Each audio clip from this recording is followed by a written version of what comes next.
The thoughts, views, and comments expressed by the hosts, guests, callers, and advisors on Beyond the Headlines are not necessarily those of the management, ownership, or production unit of ILS, the Verizon Media Group. Beyond the Headlines is a production of ILTV Studios and cannot be represented in part or entirety without the express written consent of the Verizon Media Group. Beyond the Headlines is the intellectual property of the Verizon Media Group. Copyright 2026. All rights reserved.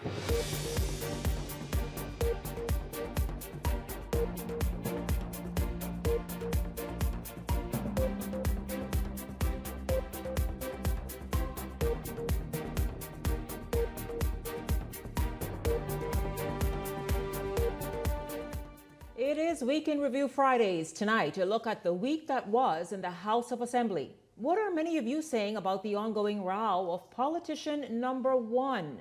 Meanwhile, politician number one identified herself in Parliament this week, and later the youth panel on their impression of the 2026-2027 budget, especially as it relates to youth and sports. This is Beyond the Headlines, Week in Review Fridays. Good evening. I'm Shanique Miller. Good to have you along this evening. The 2026-2027 budget debate is in session, started in earnest on Monday, but there hasn't been one dull moment so far this week. An explosive U.S. court affidavit and allegations of political corruption is at the center and was at the center of a heated clash on the floor of Parliament as the Free National Movement made an attempt to table a document. We get the story from Linton Ritchie Jr. and come back with more.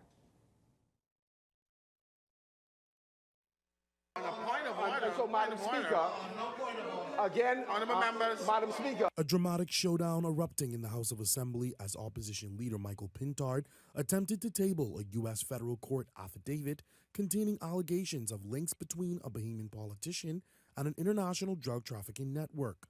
But before the document could be formally entered into the parliamentary record, House Speaker Patricia DeVoe shut the effort down. The Speaker ruling that the proper procedures had not been followed. If you want to present something, present it to me. Present it to via my clerk, and it will be presented to the legal team, and they will advise the Speaker. The 12-page affidavit filed in the U.S. Southern District of New York courts has sparked significant public interest since its release last month. The document forms part of the case against convicted Bahamian drug trafficker Jonathan Eric Gardner, and details surrounding an undercover investigation into an alleged international cocaine smuggling operation. It includes claims that a Bahamian politician identified only as, quote, politician one, met with Gardner inside Parliament and allegedly received cash payments. Pintard argued that the affidavit should be tabled given the serious nature of the allegations and their potential implications for the country's democratic institutions. He also pointed to a 2020 instance when a writ of summons containing allegations against then Deputy Prime Minister Peter Turnquest was tabled in the House. Here laid multiple documents in this House that the Speaker did not have any prior sight of. Did not have any sight of. And it is a document that has been in public circulation. But DeVoe maintained that the issue was not the content of the document, but whether established parliamentary procedures had been followed. If the reputation of the House of Assembly is at risk of being damaged. No, hold on. Let me speak to that. Then, Madam Speaker, reputation of the House of Assembly is not at risk. Despite the setback, Pintard says he's now formally submitted the affidavit to the clerk of the House for consideration through the appropriate channels. The document's failed tabling comes as questions continue to swirl over the identity of politician number one and whether any Bahamian officials will be drawn into the expanding U.S. investigation. Linton Ritchie Jr., Eyewitness News. Well, before I bring in the Hot Topics panel, I want to get to what many of you are saying about that very matter right now. And it's been dragging on really now since before election and really in earnest since after the election. It continues to trend among in the House, among politicians. Protests have happened. And so here's the question we asked. Questions have been raised about whether allegations discussed in Parliament should be publicly debated before being fully reviewed by the Privileges Committee. While some believe transparency is essential, others argue that established parliamentary procedures should be followed to run their course first. Well, Eyewitness News team turned to social media and we posed this question. Should allegations be debated in Parliament before an investigation is completed? Here's how you all voted. 31% of the participants voted yes. The public has a right to hear all the information immediately. 55% of you voted no. Investigation should be completed before a public debate. 13% of you voted only if there is credible evidence supporting the claims. Meanwhile, 1% said that you're not sure and you need more information. Well, we're going to bring in the Hot Topics panel right now. Good evening to you, Cassius Stewart, Ellington Ferguson. Gentlemen, good evening to both of you. Welcome to Beyond the Headlines. Good evening, Shanique. Good evening, Shanique. Good evening, Bahamas. This matter has been going back and forth. It's become the political football in the middle of this 2026-2027 debate, budget debate. But your thoughts, you heard me even refer to what much of the public is saying and how they are feeling and thinking about it. Your thoughts about this back and forth and this sort of political football, this back and forth now about politician number one, about what took place on May 12th, and who was involved, who was not involved? Ellington? Shanique, this is a very interesting situation that is unfolding on our parliamentary, in our House of Assembly, I should say. I think rather than, because as far as I'm aware, the U.S., to my knowledge, did not supply the Bahamas government with certain information other than they said, and the information on the court dockets is redacted of some names, but they say a well-known politician name has been named within this. I think going on certain speculations in a number of persons, as I think back, that was arrested, including a former police inspector that was arrested sometime last year in the U.S. Again, they talk about a prominent politician. I am concerned about this term that the U.S. normally use about a prominent politician.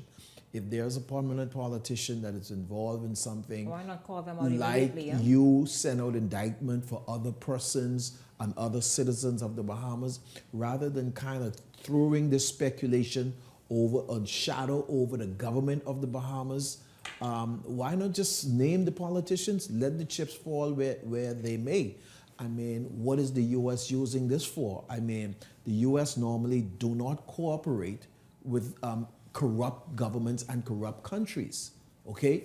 The U.S. is wanting to get us to make a decision with this hospital to pull back from Chinese funding, and the U.S. is now saying, after we've been trying all along, wanted to give us money. Is these things a stick over our government head to kind of keep us in line? Because, I mean, just name the politician. So you feel as though, listen, put up or do the next best thing. Because if you had this trump card, then you certainly would have thrown it out there to say, listen, this is what your government is doing, or some of your government officials or persons within your administration. Right. See, because for me, what I'm seeing, it's causing the exact desired effect of destabilizing and causing major ruckus in our parliament, in our House of Assembly, when we should be moving on with the discussion of our budget. And I don't think, like many of the people in your survey said, that there should be any debate over some allegations that may lead to nowhere in our parliament. If we investigate and find substantive stuff, let's put it on the table, let's talk about it, and let the chips fall where they may. You know, Shanique, if I was the Prime Minister, I'd be very, very, very concerned, because from the start of the government, from election day, we had a big problem. When the plane went down, and now they found this guy who, Eric Gardner, has been indicted, been arrested, and so on, and has been a part of a drug ring. Now, my problem is, right, why would the former Prime Minister under the last administration give this guy a $50 million contract if you know his background? And then why would you, as a politician, want to go work with somebody you know has been indicted, been arrested for drugs? And then why are you still fooling around with this guy? I mean, for me, as a politician, you got to be above reproach. If you want to walk the road of leadership and in a country, you got to be above reproach. Certain people I don't hang out with. Certain people, Shanique, you don't hang out with, because you know their background. And so when you lay with dogs, You can get fleas. So you're saying, Cassius, that listen, this man's reputation preceded him. Damn right. And from the, in which I understand he's been involved with government contracts and work since the Christie administration throughout to right now, or perhaps a few years ago. So what are you saying, that they should have pushed back on him? Because I understand, remember now, Halkitis also came up in a legitimate business that this man has an affiliation with, owned, whatever it is. But you were saying what? Shanique, the thing about it is that we know, we've been fluffing over this issue for long, and of course, because the government is new and you want to make sure they get off a start, but we got to call a spade, right? I don't know why the former prime minister would have given this man a contract almost with $50 million. I don't know why you would make a decision like that, knowing that this man was arrested in the U.S., extradited back to the former prime minister, by the way? Christie, under the Christie administration. That's what is alleged. That's when the relationship started, you're saying? Yes. Why would you do that? And then why would, I love Michael Lakitis. If you know this man's reputation, why are you going to work for him?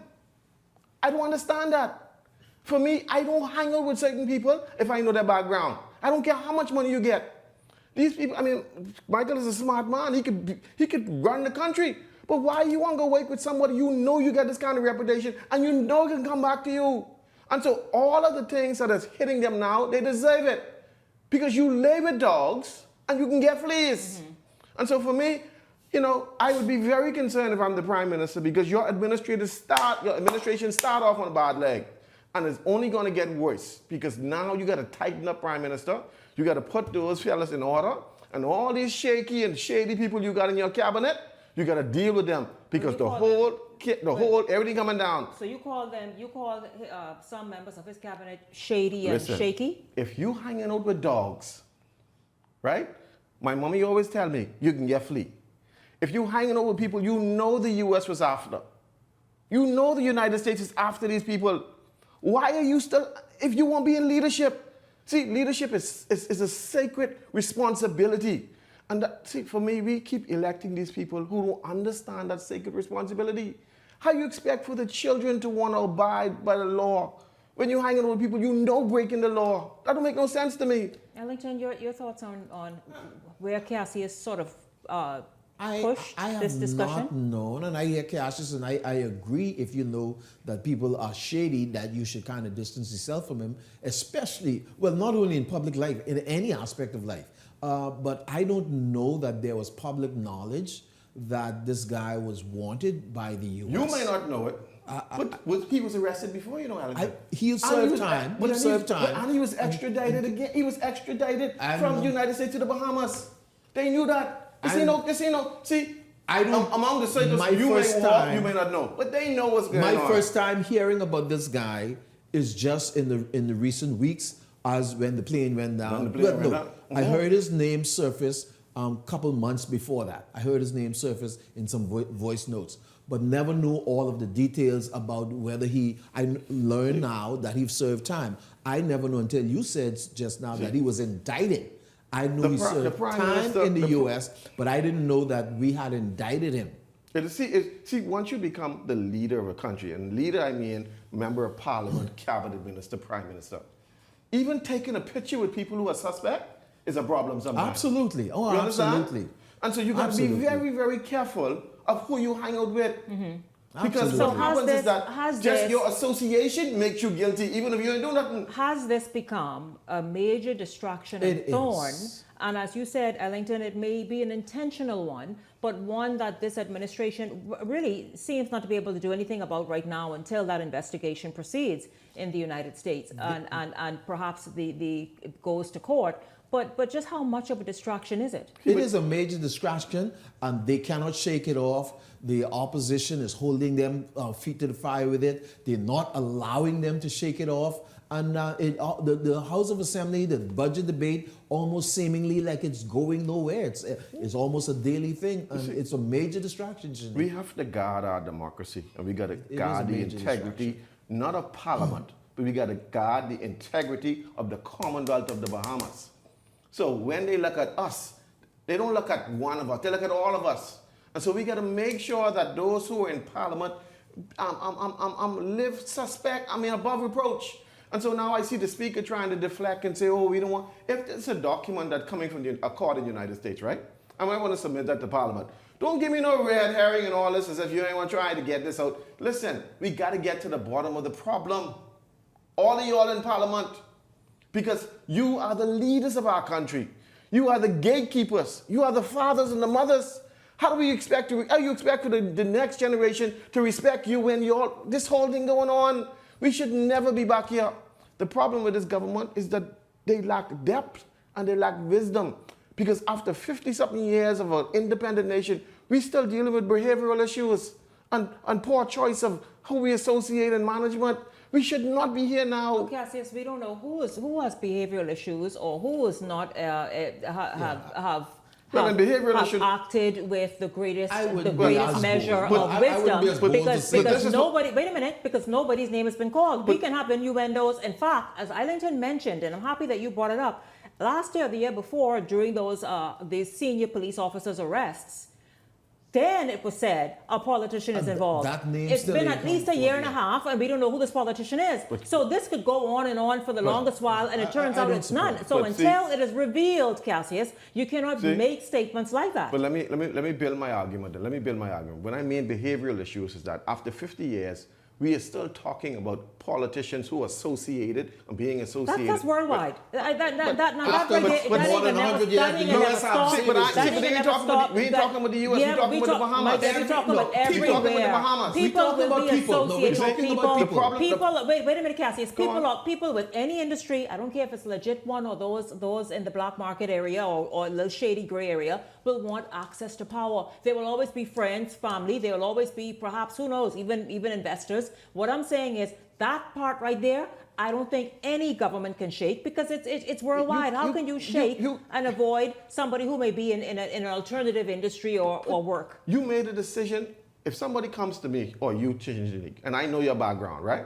If I know you are a criminal and you want to do business with me or you want me to do business with you, I know you're a criminal. I can't do that. I make a decision to be a partner with you. I made that decision. Now, my decision comes with consequences, and every decision comes with consequences, and they're dealing with the consequence right now, because when you make those decisions to associate with people who are suspect, you can get it. I'm telling you. I am prepared to wait until we hear who knew who knew the involvement of certain people in certain nefarious activities. When the investigation revealed that, then I can speak more pointedly and says you should not have done this. Well, the majority of the Bahamian public also feels that way. I just think, we shouldn't be here. We shouldn't be here. No, of course not. We shouldn't be here. Cassius, we should not. We should not be here. No, we shouldn't. We shouldn't be here. No, we shouldn't. But again, here's the risk, and here's what's dangerous about making just blanket statements like that.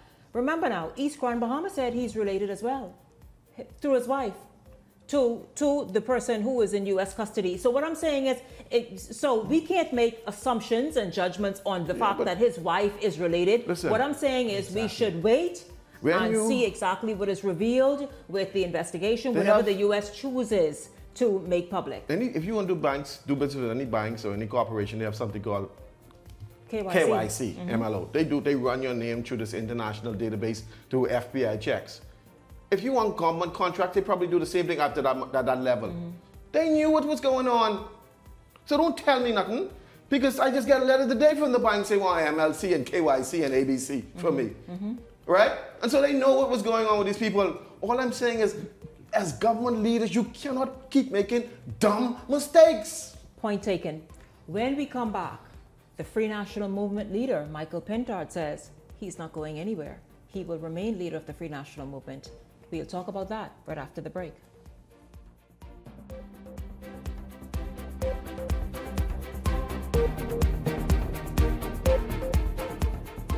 Hey, it's your boy Charlie Bahama here at Superwash, Superwash's newest spokesmodel. And I'm here to tell you about Superwash's large capacity washers and dryers for all your big loads. I know I see that Charlie Banana coming here just now. Luckily, it's also big enough for me to hide it. I thought he was right over here where these large capacity washer and dryers is. They're big enough now to handle your big loads, you know. Yeah, like your comfort on your blanket. But just look at those. Somebody forget to turn on the dryer. Stop!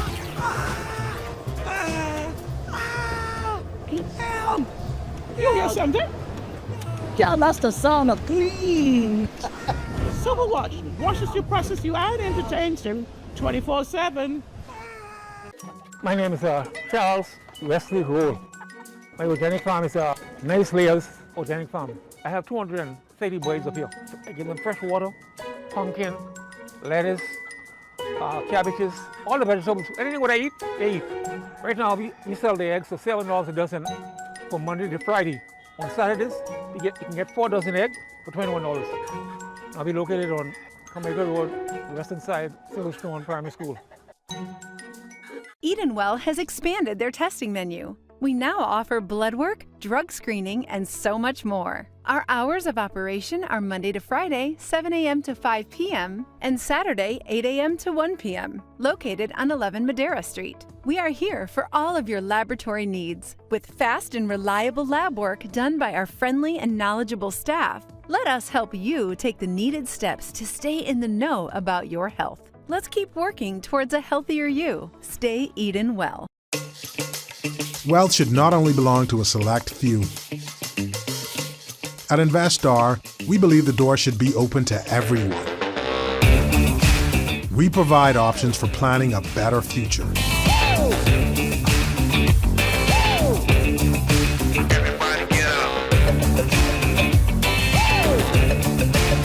Our investment funds are designed to assist you in reaching your long-term financial goals.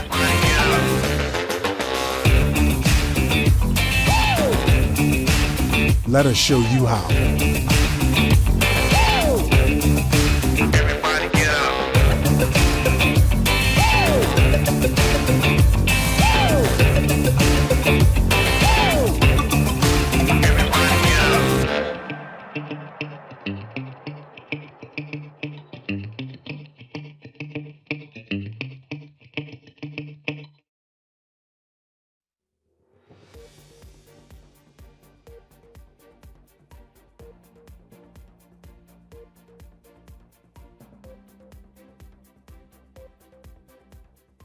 Well, as you can see in our first segment, it's been quite the active week, and it continues. Free National Movement leader Michael Pintard is pushing back against growing calls for him to step aside.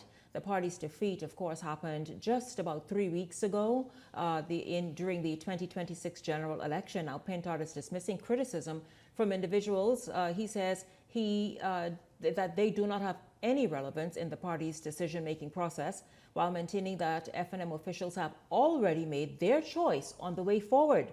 Despite questions about his leadership after the election loss, Pintard says he remains committed to leading the F&M and is prepared to continue the work of rebuilding the organization. Relevant people are the council members of the party, and they've made a determination, not because I petitioned them or asked them. I placed myself in their hands. I was certainly prepared to do whatever they determined. I'm a team player, and they made a determination that they wish for me to stay on, notwithstanding the fact that they were presented with options. Well, Cassius and Ellington, you all have seen a number of, whether it's on social media, whether it's talk around a water cooler, people saying, you know what, Pintard, we think it's time for the F&M to have a change in leadership and perhaps create and establish a new direction, new energy, new vision, all the rest of it. But there you hear the opposition leader says he has nowhere to go. All who have a voice and can make a decision within the party have decided they're going to stay the course with him. Thoughts? Well, Shanique, I support the decision of the Free National Movement Council members.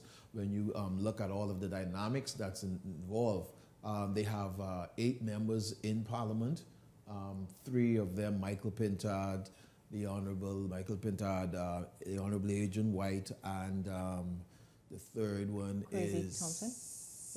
Crazy Thompson. That's the Honourable Crazy Thompson. All of the others are new persons, and so rather than just the leader stepping aside immediately, I think it needs to give the party kind of time to watch the persons that they have in the House so they can make a better determination probably like a year later, like they alluded that they'll have a convention next year in October sometime, which I think is early in the game and it's a good time. So it gives them an opportunity to make a better decision. See, because you're not sure, you just, for the leader now to step aside, you just throw somebody in there, you're not sure exactly what you're going to get. So I think they want to watch the performance of those persons, and you don't necessarily want to have a leader in the House as opposition leader and a leader of the party on the outside as two different persons. So I think it's a wise decision to kind of calm down while they assess everything that has transpired in this last general election and prepare themselves for a convention next year sometime. Yeah. There is great wisdom in what Ellington is saying. I think the party needs to, I guess, weigh in the balance all of the individuals they have. I think, but for Michael Pintard, I think the ship has sailed for him. And I think they have some young, dynamic people in their party, like Lincoln Deal. I know the party thinks that he's a newcomer, and the party thinks that, he can't do it. But, it reminds me of Samuel, when Samuel went to anoint a king, and all the older brothers was in the house waiting for anointment. And then they said, no, ain't none of them. Where the young one is, the fellow who ain't nobody think. And so sometimes you think that the people who you don't believe can lead, they may be the best leaders. And that word goes to all of the F&M council members and all your people who think that, oh, these people ain't got no experience, ain't got no this, that. Lincoln Deal may be your best bet. So you're saying Cassius now, Lincoln Deal, and he's been around, he's not a newcomer to politics, he's been around politics for quite a number of years. However, still a first-timer in where he's at now as an elected official. But you're saying, Cassius, sometimes it may take a David? Yeah, take a day, and they become the best kings. I mean, I remember sitting with Sir Lyndon for the first time, and he said to me, Cassius, you know what? When I was elected to Parliament, I was young. I didn't have no money to even get to Parliament. He said my daddy had to give me taxi money to get to Parliament. But he said something strange to me. He said, and when we won, none of us knew how to be government. We didn't know what to do, because we were in opposition, but now we the government. We didn't know what to do. We were all young. But look what they were able to do. And so sometimes you may close your eyes because somebody did not occupy a space before, but they take a fresh perspective on it because they're not contaminated by all of the history.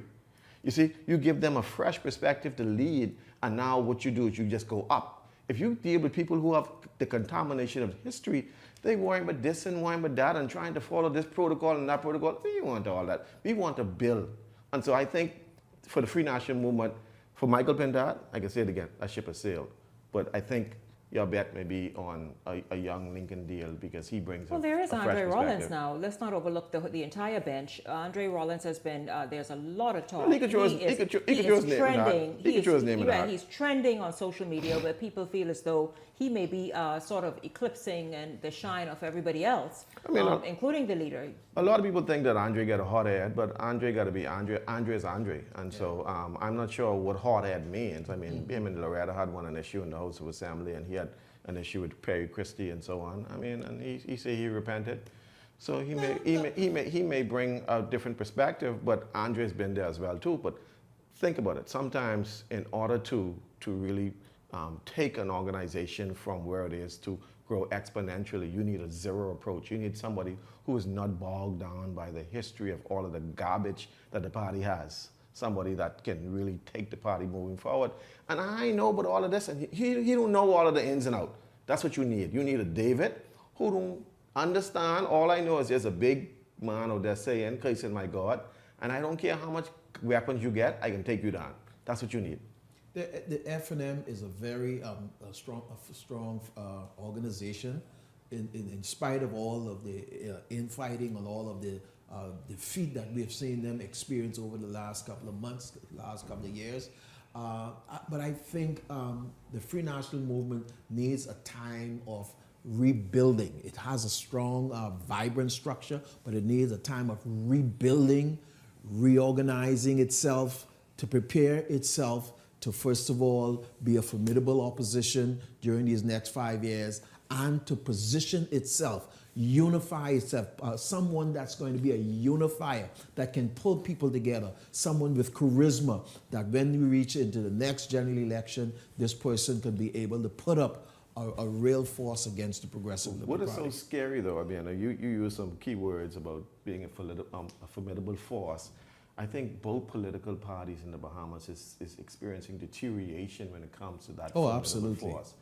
And when you see that the apathy voters, the ones who don't support either political party is greater than those who support, that is quite scary. But we've seen that in Trinidad, we've seen that in Jamaica, we've seen that in Barbados, we're seeing the same trend in the Bahamas. What is going on in the Caribbean? Where also a few other Caribbean countries as yeah, well. that these people, like the people that say, I ain't interested in none of y'all. I mean, we've been governed by two-party systems throughout the Caribbean for the last 50 years. Well, the U.S. as well. And the U.S. It's a Western system. It's a Western Hemisphere type style of.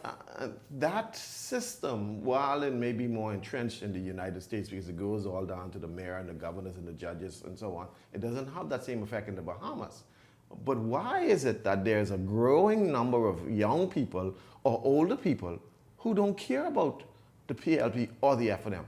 That's a very interesting question for us to answer. Well, here's what's interesting. A family vacation to the Bahamas took a costly turn after 6 Colorado cruise ship passengers were ordered to pay thousands of dollars in fines and compensation to police officers following a brawl at the Nassau cruise port. That left one officer with a dislocated shoulder. Look at your screen, y'all. Y'all see the video. This has gone viral.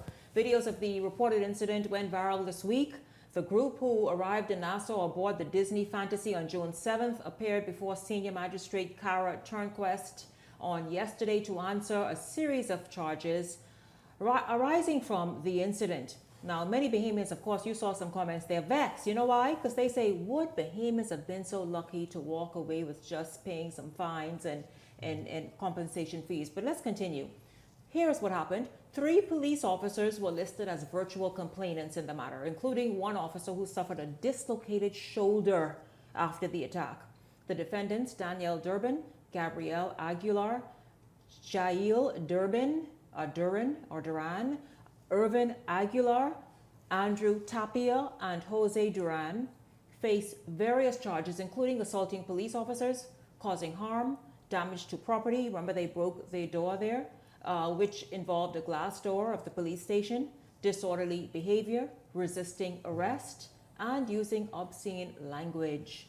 Danielle Duran, a Denver-based nurse, received one of the stiffest penalties, being fined $16,600 in order to pay $25,000 in compensation to the injured police officer, or face 1 year at the Bahamas Department of Correctional Services. Jaylyn Duran and Gabrielle Aguilar were each fined $11,600 in order to pay a compensation or serve 6 months in prison. Irvin Aguilar was fined $28,000 in order to pay $25,000 in compensation or face 3 months at B-Docks. Court officials indicated that Jose Duran, identified as the owner of a Colorado trucking company, and Andrew Tapia have already paid their fines. Guys, this made people vex online. It made them vex because these people came here and they were torn up to the extreme, slapping up police officers, causing dislocated shoulders, other injury, breaking state property, and they paid, and then they now perhaps are back in Colorado. You know, like we say, the Bahamas in a real place. I know where that statement came from, but you know, it's a slap in the face to all of us who want to obey the law. You get these people because they're white and they're Americans. They get a slap on the wrist. But you do that in their country, and you go to jail. Put them in jail. If you're lucky, Cassius. If you're lucky, listen. First of all, they should have been ordered to be getting 25 whole lashes with a cat-9 tail. Cut their hip till they never come back to we don't want you to come back to the Bahamas. We don't care if you don't come back. And tell the rest of them who want to come to the Bahamas and do fool, we can cut their hip too if they do foolish like that. Set an example. You won't get them a little 25. They get money, they can pay it off. They break up the police station, fight the police officers, like there's no law in the Bahamas. You don't do that in my country. You set an example. Send them 5 years in jail and fine them. And then when they're leaving, you give them 25 lashes, the cat-9 tail, cut their hip and tell them don't come back. That's what I would do. But we get jokey leaders in this country. Whatever the law subscribes, jokey leaders. Whatever any ordinary Bahamian would have received in the same circumstances, I think should have been done. Have that been done? I'm not 100% sure that I can say it has or has not been done. So and for Joking whatever is the law elegant. prescribes. I wanted to end with something nice and light because we needed that after that, what we saw just now, right? I wanted to end with something Senator Latrey Raming is doing. He's been and creating this TikTok movement of sort of being the voice of women, but he's backed that up this week with something quite incredible, really awesome to empower so many Bahamians. We will talk about that next week. I'm not going to let it go because I think it's quite noble of what he's doing, and he's turned a light sort of TikTok moment into something that's meaningful. We'll talk about that next week. But I thank you very much, Hot Topics panelists, Cassia Stewart, Ellington Ferguson. Thank you very, very much. Listen, don't go anywhere because when we come back, you all thought that was something. Let's hear what the youth panel has to say about youth and sports and the way forward 2026, 2027 as the budget dictates for youth and sports and youth. We're back after this.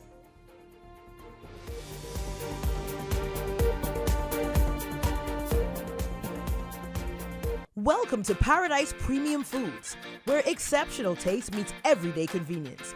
Right in the heart of Hurricane Hole Plaza, whether you're planning a beachside brunch, an intimate dinner, or simply restocking your favorites, we offer only the finest selection of local and imported goods, handpicked for quality, freshness, and flavor. At Paradise Premium Foods, shopping is effortless, service is personal, and every visit feels like a treat. From gourmet meals to go to organic essentials and indulgent treats, this is your neighborhood market elevated. Live well, eat better. Discover Paradise Premium Foods, now open at Hurricane Hole Plaza, Paradise Island. Paradise Premium Foods. Taste the difference.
So you want a space, but not just any space. You need something with a little more potential. So how about 1,000 square feet of room to play with? Superb audio and video production capability, digital LED wall, full lighting grid, and about 124 seats to accommodate a full studio audience with so many other features. Make us your home for your next concert, conference, and so much more. Honestly, the possibilities are endless. Here at ILTV Studios, we'd love to bring your next event to life. So what do you say? Do you want our space?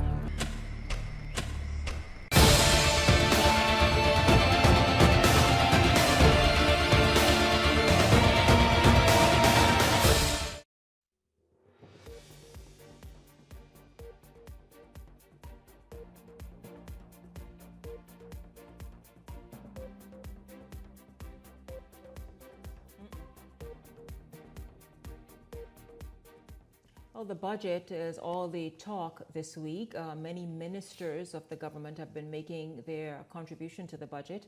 Among them, the Minister of Youth Sports, Mario Boleg. Of course, his comments capturing mainly the youth's attention, or the attention of the youth demographic. And they're quite interested, in fact, because Minister Boleg mentioned a number of key areas, particularly where Family Island youth are concerned, sailing, for example, and making that more of a part of the curriculum, and so many other areas that young people say got their attention.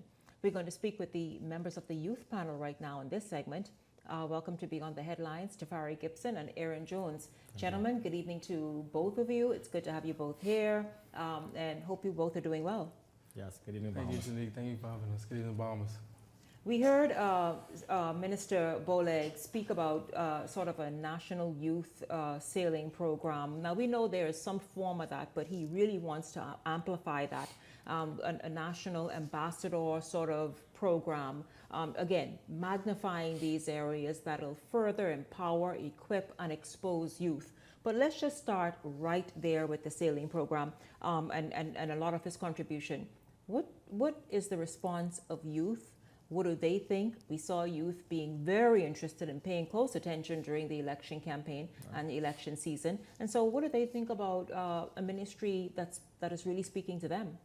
Well, Shanika, I'll say this. I think one of the policy gaps or policy strengthened areas that I've realized before the budget contribution was that we, as the Bahamas, have a national sport that is now said to be sailing, right? Yeah. How do we introduce that into our curriculum?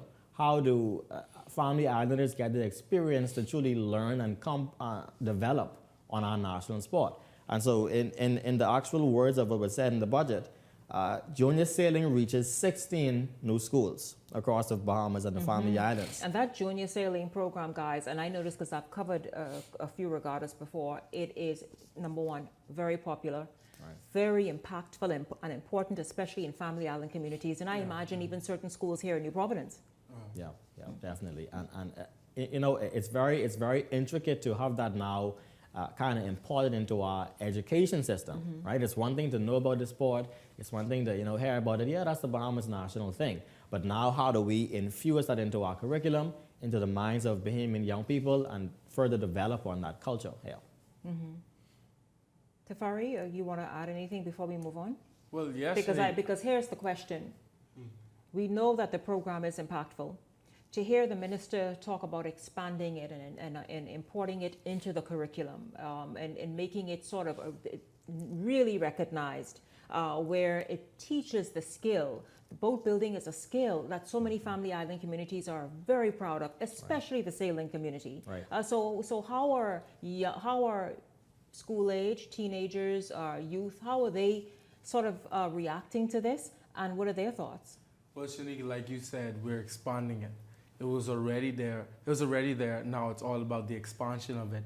It's about putting it in the system, putting it at work. The whole title of the budget is building on progress. So it was already there. Now we're building on it, and now we're expanding it. And I think it's going to be really good. I think it's a great addition to the curriculum. It's a great addition to our schools and our classrooms. I think it's really good.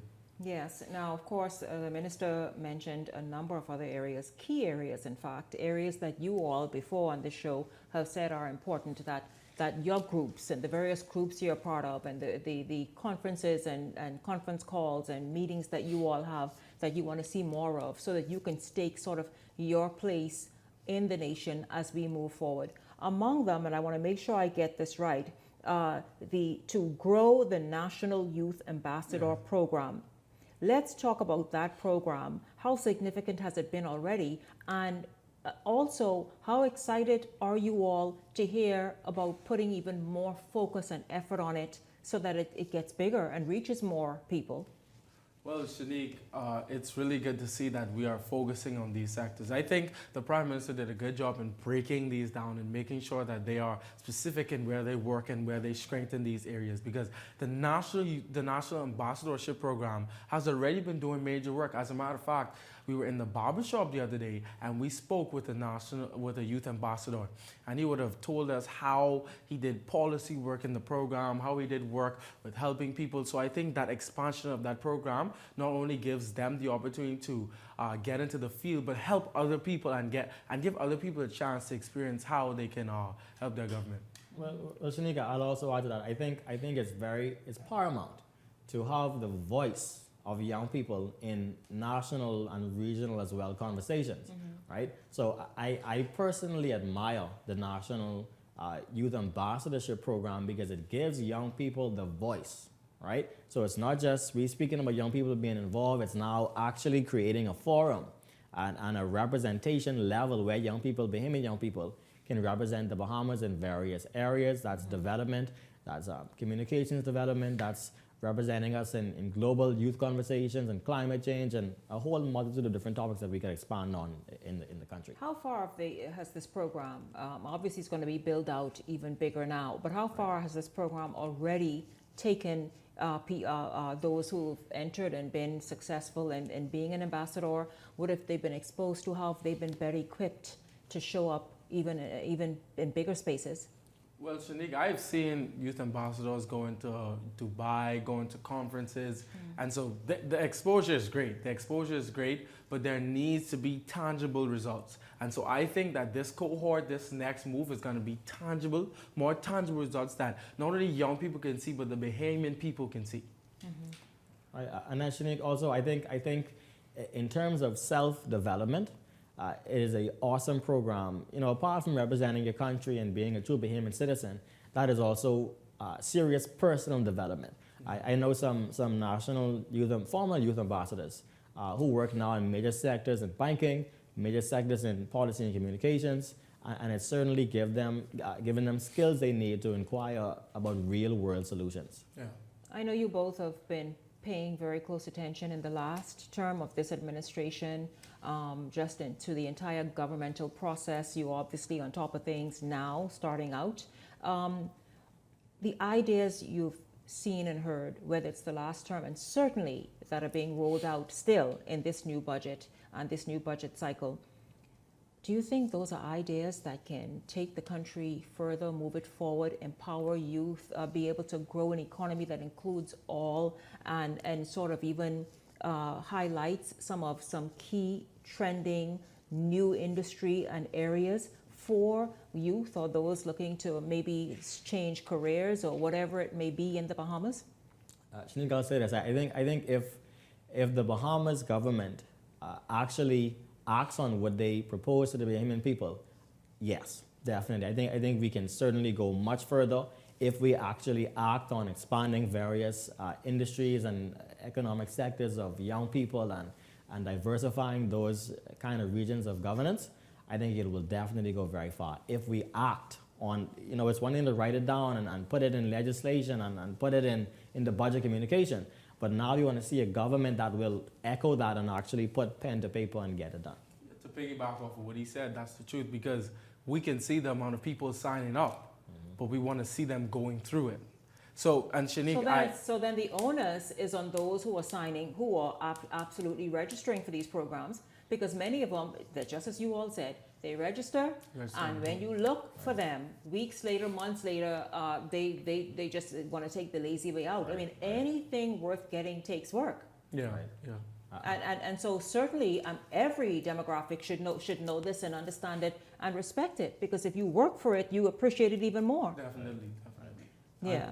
And that's even why I say to Bahamian young people, don't just fill out these applications to have something nice on your resume. Yeah. Actually devote yourself and commit to what's being expected. There are awesome opportunities involved in ambassadorship and also youth in parliament. Those applications are also open now for our young people to be a part of. I'd say fill out the applications and see where the opportunity takes you. Yeah, because I literally had this conversation with someone the other day. It's so crazy that when we graduate high school, the first thing we think of doing is going abroad and giving to another man's land, when we have our own land here that we can empower our land, help our country. And so to see the government having programs like the National Youth Guard, upskill program, DigiLearn, it shows us that you can stay in your own land, profit to your own country, and make money from this. So we don't just want to see the sign up numbers high. We want to see the outcome. We want to see the tangible results of our young people gaining from it, gaining leadership skills, work skills, and many other skills. Yeah, building a life, building a future, like you said. The opportunities are now here. The last night I had people from Grand Bahama on who we obviously focused in on key areas, but that economy is, just about to take off and do incredibly well. The economy in the Bahamas is performing well and obviously will continue to grow and become more diversified. And the thing is to prepare whomever is interested and want the opportunity to take advantage of the opportunities that will become available, and even many that are there right now. Right. Yeah, and we're going to be looking at this Youth Commission, because now the Youth Commission is there. What is that called? The National Youth Commission? National Youth Commission. Youth Commission, yeah. So they aim to strengthen these programs like National Youth in Parliament, Youth Assembly, National Youth Ambassadors, the Youth Ambassadorship Program, and all of that. And then we look at the National Endowment, I think that is. We have where they put $2.5 million to help athletes with facilities and all of that. We see so many stuff that are happening. And so there is no excuse for our young people to say that there aren't opportunities. Before, we could say, man, there's no opportunities for young people. But Shanique, we see the outpouring of opportunities. Now here it is. You can have the vision, you can have the dream, but we have to run with it. We have to fulfill it. So these programs are here. Now it's up to our government and our young people to work together to make sure that this becomes a success. Definitely. Sounds really good, guys. And I imagine we may be halfway through the budget debate in the House at this point. Anything else that stood out that was interesting and exciting to hear? And next area of governance that stood out to me was the Ministry of Works and Family Island Affairs. I didn't watch the entirety of the conversation, but the key points that stood out to me was complete renovation on family islands, right? Which includes better upgrades, and something they spoke to specifically recently was upgrades with the new well and drainage system in Pinewood. Yes. And so I'm really, really looking forward to see how that'll come out. It sounds like good talk. It sounds like good proposal and plan. But the Bahamian people will not be, persuaded by just that alone. We want to see what will happen. No, they want to see action behind all these words. Yeah, absolutely. And I'll tell you this. I think I spoke with a resident in Pinewood who says it started. It's not just being talked about. The work has now started. Right. Shanique, the Bahamian people chose progress, and we want to see the government fulfill on what they said that they would offer. I've heard many promises throughout the campaign. I've watched and I've listened, and we want the government to fulfill these promises. We don't want to hear these empty promises. We don't want to see these empty books. We want to see the progress. Bahamian people chose it, so now it's your time to deliver it. Absolutely. Well said. Well said. I thank you, gentlemen, very much. Always good, obviously, hearing from you all and your voice, your issues, your thoughts and opinions about the stories, about the news, about where the country is headed, about legislation, about governance. It's good to hear you and have you both back here. Looking forward to catching up again very soon. Thanks, Shanique. Thank you, Bahamas.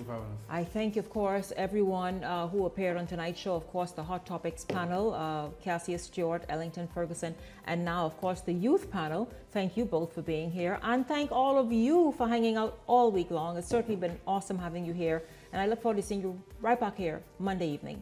For the entire Beyond the Headlines team, I'm Shanique Miller. Make it a blessed weekend, everyone.